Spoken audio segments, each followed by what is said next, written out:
Good evening students. आज के इस वीडियो में हम लोग बात करेंगे टाइप्स ऑफ स्केल की और जानेंगे कैसे एक प्लेन स्केल को कैसे चार्ट में ड्रॉ किया जाता है। और इससे पहले बता दें कि टाइप्स ऑफ स्केल की हम लोगों ने पहले से कुछ वीडियोस में चर्चा की हुई है, लेकिन इसी चर्चा को आगे बढ़ाते हुए चलिए देखते हैं हम लोग स्केल कितने प्रकार के होते हैं। तो जैसा हमने बताया था कि स्केल मेनली 3 प्रकार के होते हैं। पहला होता है रिड्यूसिंग स्केल, नेक्स्ट होता है इनलार्ज स्केल और एक होता है सिंपली फुल स्केल। तो रिड्यूसिंग स्केल में बताया गया था कि कोई भी फिगर है, कोई भी बड़ा फिगर है, इसका एक डेफिनेशन देख के लिखा है when large objects are to be drawn, they are reduced in size on the drawing sheet and the scale used for such directions are called reducing scales। ठीक है, इसका क्या मतलब होता है कि अगर कोई भी बड़ा फिगर है और उस बड़े फिगर को हम लोग को चार्ट में शो करना है या किसी पेपर में ड्रॉ करना है उस बड़े फिगर को, तो उस स्केल को हम लोग जो यूज़ करते हैं उसको बोलते हैं रिड्यूसिंग स्केल। जैसे एग्जांपल के तौर पर जैसे ब्रिज हो गया, शिप हो गया, बिल्डिंग्स, हैवी मशीनरी, ये सब बड़े बड़े फिगर्स हैं, बड़े बड़े ऑब्जेक्ट्स हैं। इनको अगर पेपर में ड्रॉ करना आता है तो हम लोग रिड्यूसिंग स्केल का यूज़ करते हैं। और यहाँ पे दिखाया गया है कि रिड्यूसिंग स्केल की जो RF वैल्यू होती है, इसे बोलते हैं रिप्रेजेंटेशन फ्रैक्शन। ठीक है, इसकी वैल्यू RF वैल्यू हमेशा लेस देन 1 होती है। अभी हम देखेंगे आगे कि ये RF वैल्यू होती क्या है। ठीक है, ऐसे ही नेक्स्ट आता है इनलार्जिंग स्केल। तो इनलार्जिंग स्केल में when small objects are to be drawn, they are enlarged in size on the drawing sheet and the scale used for such magnification are called enlarging scale। इसमें क्या होता है कि कोई भी छोटी ऑब्जेक्ट्स जो भी है उसको हम लोग को इनलार्ज करके दिखाना है, इसको मैग्नीफाई करके दिखाना हो, इसको बड़े करके दिखाना हो, तो उसे हम लोग बोलते हैं इनलार्जिंग स्केल। तो उसमें क्या होता है, जैसे एग्जांपल है, जैसे मान लीजिए कोई स्क्रू है, कोई गियर है या कोई इलेक्ट्रॉनिक गैजेट्स है, रिस्ट वॉच है या रिस्ट वॉच के पार्ट्स हैं, इनको अगर हम लोग, ये छोटे छोटे पार्ट्स होते हैं, अगर इन लोग को एक फिगर के फॉर्म में या एक चार्ट के फॉर्म में दिखाना हो तो इसको इनलार्ज करके इसकी मैग्नीफाइंग करके दिखाया जाएगा। नेक्स्ट आता है फुल स्केल का।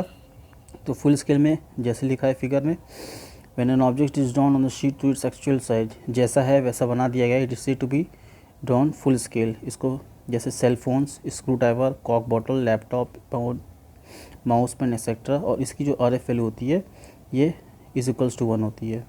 तो इनलार्जिंग स्केल की जो RF वैल्यू होती है वो ग्रेटर देन 1 होती है। ठीक है, रिड्यूसिंग स्केल की RF वैल्यू लेस देन 1 होती है और फुल स्केल की RF वैल्यू हमेशा =1 होगी। आइए देखते हैं कि ये RF वैल्यू क्या होती है। तो इसी को बोलते हैं हम लोग रिप्रेजेंटेटिव फ्रैक्शन, या इसी को रिप्रेजेंटेटिव फैक्टर बोलते हैं। जब हम लोग स्केल स्टार्ट करते हैं तो उससे पहले हम लोग RF वैल्यू की बात करते हैं कि RF वैल्यू इसका फॉर्मूला क्या होता है। ठीक है, तो RF वैल्यू को लिखा जा सकता है the scale of drawing is indicated by a ratio called representative fraction. ठीक है, popularly abbreviated as RF value बोलते हैं। तो RF वैल्यू होता क्या है, तो RF value is basically a ratio of length of an object on drawing to the actual length of the object. ठीक है, मतलब RF वैल्यू =, होता है लेंथ ऑफ ऑब्जेक्ट ड्राइंग, मतलब ड्राइंग शीट पे जो भी यूनिट लिया गया है वो अपॉन उस ऑब्जेक्ट की एक्चुअल लेंथ, एग्जाम्पल के तौर पे। ठीक है, इसका फॉर्मूला होता है। तो इस फॉर्मूले को याद करना पड़ेगा आपको कि मान लीजिए हमारे पास एग्जाम्पल देके हम लोग समझाते हैं। मान लीजिए मेरे पास 1 किलोमीटर 200 किलोमीटर को हम लोग को ड्राइंग शीट पे बनाना है, और ड्राइंग शीट पे जब भी बनाएंगे तो वो सेंटीमीटर में ही बदलेगा, क्योंकि हम लोग जो स्केल यूज़ करते हैं, जो भी रूलर यूज़ करते हैं, वो सेंटीमीटर में होता है। तो इस 200 किलोमीटर को हम लोग को सेंटीमीटर के फॉर्म में बदलना है। ठीक है, तो हम लोग मान लेते हैं कि 10 किलोमीटर =1 सेंटीमीटर, ये हमने माना है। ठीक है, ये सपोज वो किया है। तो इसमें जो RF वैल्यू होगा इसको देखा जाएगा। तो इसकी RF वैल्यू हमने क्या माना है, हम लोग स्केल में क्या बनाएंगे, ये 1 सेंटीमीटर, ठीक है।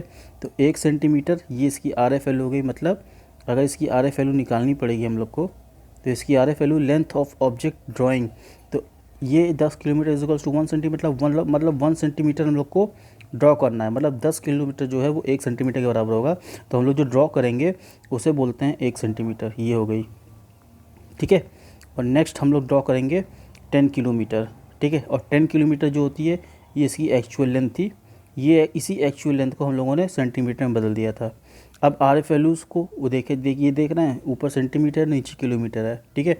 तो अब हम लोग क्या करेंगे, इस किलोमीटर को सेंटीमीटर में बदलेंगे, क्योंकि यूनिट सेम करनी। या तो आप सेंटीमीटर को किलोमीटर में कर दीजिए और नहीं तो किलोमीटर को सेंटीमीटर में कर दीजिए। ईजी मेरा ये रहेगा कि हम लोग किलोमीटर को सेंटीमीटर में कर दें, ठीक है। तो जब भी यूनिट सेम कर देंगे, 1 सेंटीमीटर 10 किलोमीटर, 1 मीटर में क्या होता है, 1 मीटर में 100 सेंटीमीटर होते हैं। और हम लोग को 10 किलोमीटर, ठीक है, और 100 सेंटीमीटर, और 1 मीटर में 1000 किलोमीटर भी होता है। तो 1 मीटर में इज इक्वल्स टू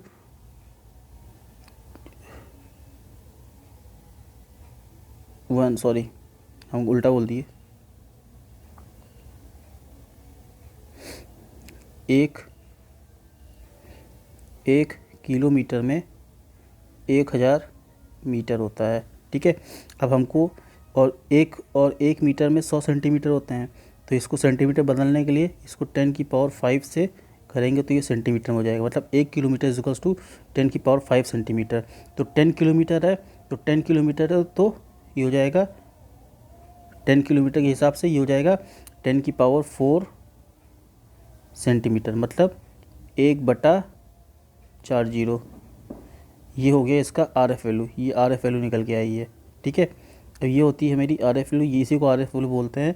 इसका मतलब क्या है कि जो 10 किलोमीटर को हम लोग 1 सेंटीमीटर में बदले हैं, कितना टाइम रिड्यूस किया गया है, ये इसका रिड्यूसिंग स्केल दिखा रहा है। मतलब 10 किलोमीटर को हम लोग रिड्यूस करके 1 किलोमीटर के फॉर्म में ले आए हैं, ठीक है। तो 1 किलोमीटर के फॉर्म में ले आना मतलब इसके स्केल को रिड्यूस किया गया है। और कितने टाइम्स रिड्यूस किया गया है, ये 10,000 टाइम्स रिड्यूस किया गया है, ठीक है। तो इसे बोलते हैं इसका आर एफ वैल्यू बोलते हैं। और जो रिड्यूसिंग स्केल आया है वो 1/10,000 आया है। इसको आसानी से निकाला जा सकता है, बट उसके लिए आपको ये फॉर्मूला याद होना चाहिए कि जो भी लेंथ हम लोग ड्रॉ कर रहे हैं इस ड्राइंग पे, वो ऊपर रहेगा अपॉन एक्चुअल लेंथ। इससे हम लोग निकाल सकते हैं। आगे देखते हैं एक क्वेश्चन के थ्रू। मान लीजिए मेरे पास एक क्वेश्चन था, उसमें क्वेश्चन में बोला गया if a 1.5 metre long steel bar is shown by 15 centimetre long line then find its R F value, ठीक है। जिसमें बोला गया है कि एक्चुअल 1.5 मीटर की एक मेरी स्टील है, जिसको कि हम लोग को 15 सेंटीमीटर की इस के फॉर्म में दिखाना है। तो इसमें आर एफ वैल्यू पूछा है कि आर एफ वैल्यू कैसे निकलेगा। तो इसमें क्या होता है, लेंथ ऑफ एक्चुअल ड्राइंग मेरी कितनी है, ये 15 सेंटीमीटर अपॉन 1.5 मीटर, क्योंकि एक्चुअल लेंथ तो मेरी 1.5 मीटर है। और इसी 1.5 मीटर को हम लोग को सेंटीमीटर में 15 सेंटीमीटर के फॉर्म में दिखाना है। अब क्या करेंगे, हम लोग यूनिट सेव करेंगे। तो यूनिट सेव करने के लिए ऊपर सेंटीमीटर लो, ये 1.5 है,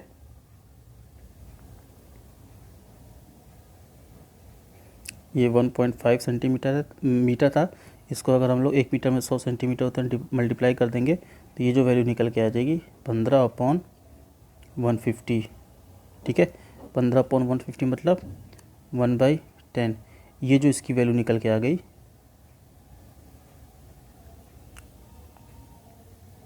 ये इसकी आर एफ वैल्यू निकल के आ गई। मतलब कि इस 1.5 मीटर लॉन्ग जो भी चैनल था मेरा 1.5 मीटर, इसको 15 सेंटीमीटर में रिड्यूस किया गया है। 15 सेंटीमीटर में रिड्यूस किया गया, मतलब इस 1.5 सेंटीमीटर को 1.5 मीटर को 15 सेंटीमीटर में बदल दिया गया है। और कितने फैक्टर से रिड्यूस किया गया है, तो ये 10 टाइम्स, मतलब इस वाले का 10 टाइम्स रिड्यूस करके ये 15 सेंटीमीटर आया। तो इसका मतलब ये होता है कि आर एफ वैल्यू जो आ जाती है, तो हमेशा जब भी हम लोग प्लेन स्केल निकालेंगे तो पहले हमको उसकी आर एफ वैल्यू निकालनी पड़ेगी कि कितने लेंथ से या कितने फैक्टर से उसको रिड्यूस किया जा रहा है, ठीक है। या तो रिड्यूस किया जाएगा, नहीं तो इनलार्ज किया जाएगा, वो क्वेश्चन के ऊपर डिपेंड करता है। तो ये समझ में आ गया आर एफ वैल्यू क्या होता है। नेक्स्ट हम लोग देखते हैं, एक क्वेश्चन देखते हैं। मान लीजिए एक बोला गया है कि कंस्ट्रक्ट ए स्केल ऑफ 1:4। अब ये स्केल 1:4 ये दिया हुआ है 1:4।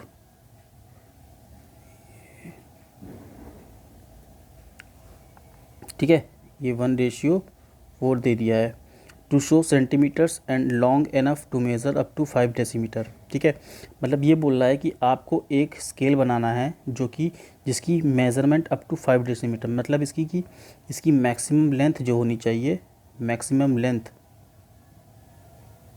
अब कोई भी आप स्केल बनाओगे तो उसकी कुछ मैक्सिमम लेंथ होनी चाहिए ना, तो वही चीज़ यहाँ पे बोला है कि एक स्केल बनाओ जिसकी मैक्सिमम लेंथ 5 डेसीमीटर होनी चाहिए। ठीक है, और उस डेसीमीटर में आपको शो करना है कि उस डेसीमीटर के अंदर कितने सेंटीमीटर्स आते हैं। तो आपको पता होगा कि 10 centimetre is equals to 1 decimetre होता है। ठीक है, मतलब 1 डेसीमीटर के अंदर आपको 10 सेंटीमीटर मिलते हैं। ये यूनिट आपको याद रहेगी, समझ में आएगी, तभी आप इसको सॉल्व कर पाएंगे। मतलब 5 डेसीमीटर लेंथ की एक स्केल बनाइए जिसमें हम लोग सेंटीमीटर को भी दिखा सकें। तो उसके लिए क्या करते हैं हम लोग, पहले हम लोग निकालते हैं इसकी मैक्सिमम लेंथ। मतलब आर एफ फैक्टर यहाँ पे हम लोग को दिया हुआ है 1/4, ये हमको दिया हुआ है। ठीक है, क्वेश्चन में दिया हुआ है 1:4। तो अब हमको इसकी निकालेंगे मैक्सिमम लेंथ। मैक्सिमम लेंथ दिया हुआ है कि कितना मैक्सिमम लेंथ होना चाहिए, 5 डेसीमीटर। ठीक है, ये वैल्यू दी हुई है। तो अब हमको लेंथ ऑफ स्केल फाइंड करना है पहले, कि लेंथ ऑफ स्केल, क्योंकि जो स्केल बनाएंगे उसकी मैक्सिमम लेंथ तो चाहिए ना। तो लेंथ ऑफ स्केल फाइंड करने का तरीका है are F value into maximum length. ये फॉर्मूला याद कर लीजिएगा आप लोग। 2 फॉर्मूला याद करने हैं, एक आर एफ वाला याद करना था और दूसरा ये फॉर्मूला याद करना है कि ये वैल्यू। ठीक है, length of scale is equals to R F into maximum value. अब हम लोग निकालते हैं लेंथ ऑफ स्केल कैसे निकलेगा। तो 1/4 ये तो आर एफ वैल्यू है, into maximum length. Maximum length कितना है, डेसीमीटर में दिया हुआ है। और आपको पता है कि हम लोग जो भी स्केल ड्रॉ करेंगे वो सेंटीमीटर के फॉर्म में ड्रॉ करेंगे। तो इस डेसीमीटर को हम लोग को करना पड़ेगा, सेंटीमीटर में बदलना पड़ेगा। तो एक यहाँ पे दिया हुआ है 1 decimetre is equals to 10 centimetre होता है। तो 5 डेसीमीटर इज इक्वल्स टू कितना हो जाएगा, तो इसमें 10 का मल्टीप्लिकेशन कर देंगे तो ये सेंटीमीटर में बदल जाएगा। ठीक है, तो 5 decimetre is equals to 50 centimetre. तो 50 सेंटीमीटर अपॉन 4, इसका जो भी वैल्यू आएगा इसको सॉल्व करेंगे। 4 × 4, ठीक है, फिर 4 × 8, 12.5 ये सेंटीमीटर निकल के आ गई, ये 5 है। ठीक है, तो 12.5 सेंटीमीटर हमारी लेंथ ऑफ स्केल निकल के आ गई है। ठीक है, तो ये निकल के आ गई हम लोग की लेंथ स्केल। अब हम लोग ड्रॉ करते हैं कैसे फिगर बनाया जाता है। देखें आगे स्पेस है, नहीं आगे स्पेस नहीं है, इसी को अब इसको मिटाते हैं हम। इसको आप लोग देख लीजिएगा, आप लोग बस ये वैल्यू याद रखिए, लेंथ ऑफ स्केल दिया हुआ है, हम क्या क्या मिटाना है इसमें, इससे कोई मतलब नहीं है हमारे। ठीक है, जिससे कोई मतलब नहीं है वो हम लोग हटा देते हैं।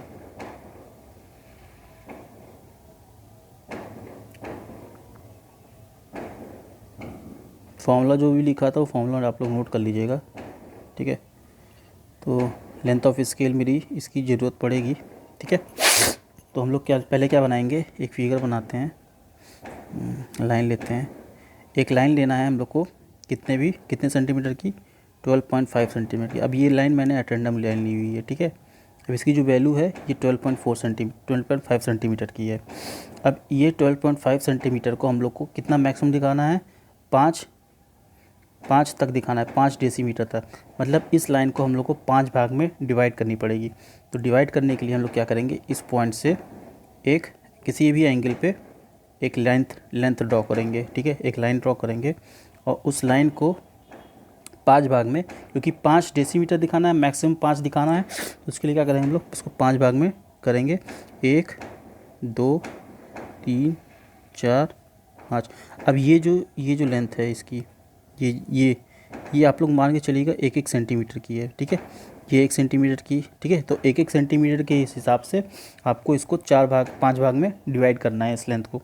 और जैसे ही आप इसको डिवाइड करेंगे, इसके इस पॉइंट से इसको मिला दीजिएगा, फिर ऐसा ही इसके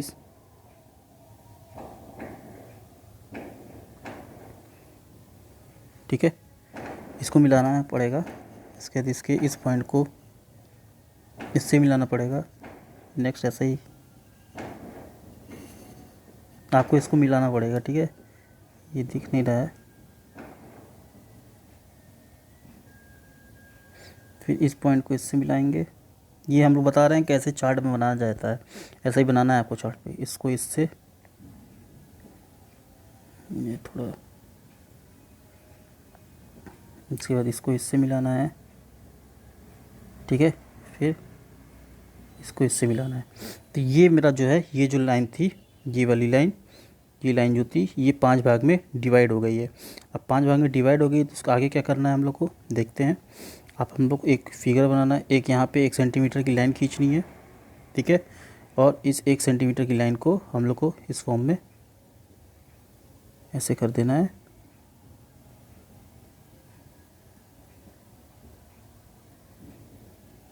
ठीक है।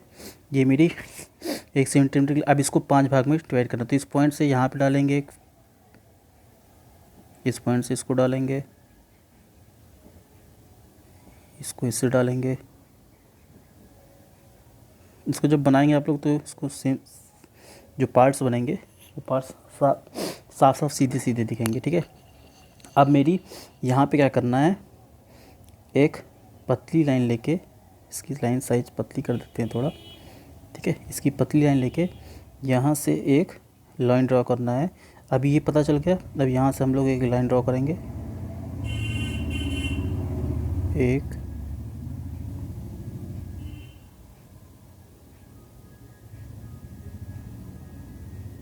2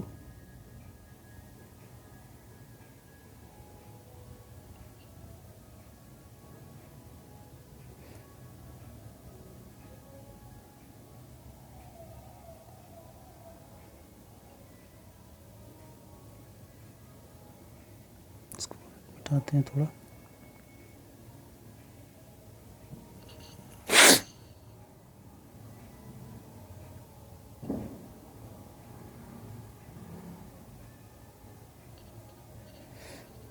तो हम लोग जो भी ड्रॉ लाइन करेंगे वो इस पॉइंट से होते हुए जानी है,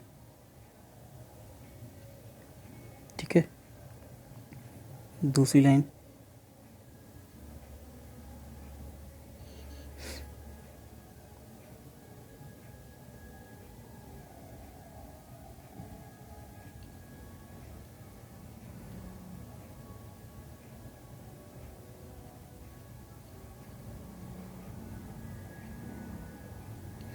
ठीक है। और इन दोनों लाइंस के बीच का मतलब इनके बीच का जो डिस्टेंस होगा, ये डिस्टेंस, इसको आप लोग 0.5 सेंटीमीटर रखिएगा, ठीक है। तो इसकी जो डिस्टेंस होगी इन दोनों लाइंस के बीच में, मतलब सभी जो भी होंगी सेम होगी 0.5 सेंटीमीटर। ये हमेशा फिक्स रहेगा। इसका डिस्टेंस 1 सेंटीमीटर, इसका 0.5 सेंटीमीटर करते हुए अब हम लोग इसको देखेंगे। इसका डिनोशन देंगे। ये हो जाएगा 0, ये 1 डेसीमीटर की बात हो गई है, ठीक है। ये 2, ये 3 और ये 4 डेसीमीटर है। तो ज़ीरो के राइट साइड में जितना भी आएगा ये डेसीमीटर में आएगा और इसको स्मॉल d करके लिखेंगे, ठीक है। और ज़ीरो के इधर, क्योंकि 1 डेसीमीटर में 10 सेंटीमीटर होते हैं, तो ये 1 डेसीमीटर दिखा रहा है हम लोग को, ये इंडिकेट कर रहा है 1 डेसीमीटर, ठीक है। तो इस 1 डेसीमीटर को, ये 1 डेसीमीटर को अब हम लोग को इस वाले पार्ट को 10 भाग में और तोड़ना है, क्योंकि 1 डेसीमीटर के अंदर 10 सेंटीमीटर होता है। तो उसके लिए फिर वही करना है काम,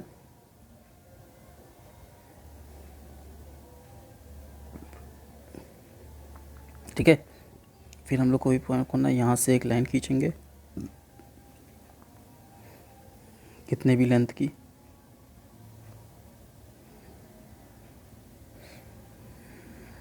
इस प्रकार कुछ खींच लेते हैं हम लोग ऐसे, ठीक है। ये लाइन खींच ली कितने भी एंगल पे, कितने भी लेंथ पे।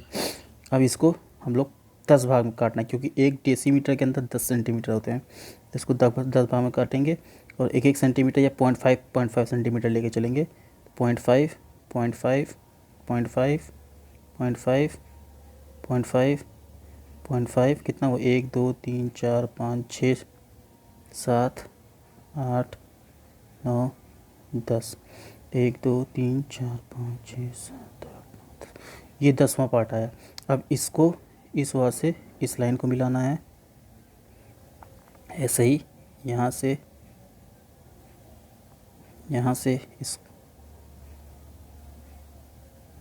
इस पॉइंट से इस पे मिलाना है, ठीक है। ये आपको सिंपली मिलाना है यहीं से,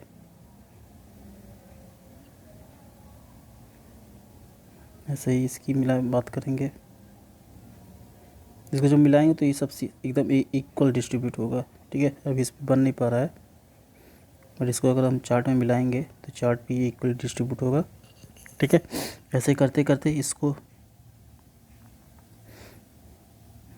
मिलाएंगे, फिर इसको मिलाएंगे, फिर इसको मिलाएंगे, फिर इसको मिलाएंगे।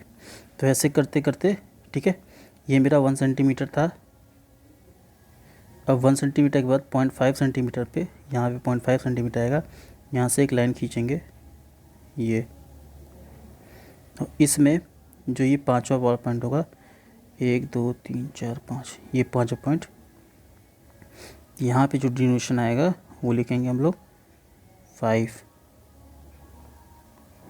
ठीक है। और ये वाला जो आएगा, ये वाला आएगा 10। मतलब 1 डेसीमीटर, ये 1 डेसीमीटर लेंथ, इस 1 डेसीमीटर के अंदर इधर से गिनेंगे तो 1 सेंटीमीटर, 2 सेंटीमीटर, 3 सेंटीमीटर, 4 5 6 करते हुए जब भी इस पे, फिर यहाँ पे क्या करेंगे, या इस लेंथ से इस पे लाइन खींचेंगे, 1 लाइन, 2 लाइन, 3 4 5 6 7 करते करते ऐसे ही 10 लाइन बनेंगी। तो जो 5वीं लाइन आएगी वो 5 सेंटीमीटर को डिनोट करेगा, जो लास्ट वाली लाइन आएगी वो 10 सेंटीमीटर की बात करेगा। मतलब हम लोग क्या किए हैं, डेसीमीटर को, 5 डेसीमीटर को हम लोग इसको मैक्सिमम लेंथ करके इसको इससे ड्रॉ किया गया है, ठीक है। तो इस फिगर को ऐसे ही दिखाना था। और आगे की फिगर में हम लोग नेक्स्ट वीडियो में जो भी आएगा, ठीक है, नेक्स्ट वीडियो में हम लोग नए एक, या देखते हैं कितना मिनट हुआ, टाइम ज़्यादा हो गया है, ठीक है। इसी फिगर को हम लोग अब चार्ट में बनाएंगे, और इसी क्वेश्चन को आप लोग यूज़ कर लीजिएगा। जो क्वेश्चन दिया हुआ है इस क्वेश्चन को नोट करके इसी क्वेश्चन को आप लोग को चार्ट में ड्रॉ करना है, और ये आप लोग का नेक्स्ट होमवर्क हो जाएगा, ठीक है। तो प्लेन स्केल में ये हो जाएगा। उसके बाद दूसरा स्केल, दूसरा क्वेश्चन आप लोग एक नोट कर लीजिए, ये वाला, इस क्वेश्चन को भी आप लोग को चार्ट में ड्रॉ करना है, ठीक है। तो इसमें देखिए 1 फुट इजिकल्स टू 1.5 इंच दिया हुआ है, तो आपको पहले इसमें RF वैल्यू निकालनी पड़ेगी। तो 1 foot equals to construct a scale 1 foot equal to 1.5 inch, ये हो जाएगा मेरा 1.5 इंच, मेरा जो हो जाएगा ये मेरा हो जाएगा ड्राइंग इन स्केल वाला। इस स्केल में मतलब लेंथ क्या ड्रॉ करना है किसी स्केल में, तो ये 1.5 हो जाएगा, और जो नीचे हो जाएगा ये 1 फुट हो जाएगा। अब फुट है और इंच है, इसको बदलना पड़ेगा। तो 1 फुट में 12 इंच होते हैं। ऐसे करते हुए पहले आपको RF वैल्यू निकालनी पड़ेगी। RF वैल्यू निकालने के बाद मैक्सिमम लेंथ यहाँ पे 4 फीट दिया हुआ है। तो मैक्सिमम लेंथ तो हम लोग को पता है कि मैक्सिमम लेंथ हम लोग को 4 फीट दिया हुआ है। तो आपको इसके बाद लिखाना पड़ेगा लेंथ ऑफ स्केल, ठीक है। लेंथ ऑफ स्केल निकालिए। लेंथ ऑफ स्केल कैसे निकालेंगे, RF वैल्यू निकालिए पहले, उसके बाद मैक्सिमम लेंथ निकालिए, और मल्टीप्लाई करने के बाद जो भी वैल्यू आएगी सेंटीमीटर में, ठीक है, उसकी या फिर आप लाइन ड्रॉ करके उसको जितने भी होता है उस हिसाब से, जैसे आगे बताया गया है नेक्स्ट आगे वाले क्वेश्चन में, उसी हिसाब से करना है। तो ये दूसरा क्वेश्चन आप लोग नोट कर लीजिए, ठीक है। तो आज की इस वीडियो में प्लेन स्केल में ये 2 क्वेश्चन करते हैं, और नेक्स्ट वीडियो में लोग आएंगे, स्टार्ट करेंगे डायगोनल स्केल के बारे में। तो अभी तक इतना ही रखते हैं, और अगर वीडियो आपको बढ़िया लग रहा है लाइक कीजिए, ठीक है। और क्वेश्चन जो भी डाउट आ रहे हैं वो क्लासेस में सॉल्व कराए जाएंगे, और भी ये तो पहली बार बताया जा रहा है, ठीक है। अभी नेक्स्ट जो इसका टॉपिक होगा वो क्लास में सॉल्व किया जाएगा। उसके बाद कुछ 2-3 होमवर्क देंगे, लेकिन ये जो 2 होमवर्क हैं आप सॉल्व कीजिए, और इसी को हम लोग पेज लेके आगे बढ़ेंगे। तब तक के लिए गुड बाय, गुड नाइट।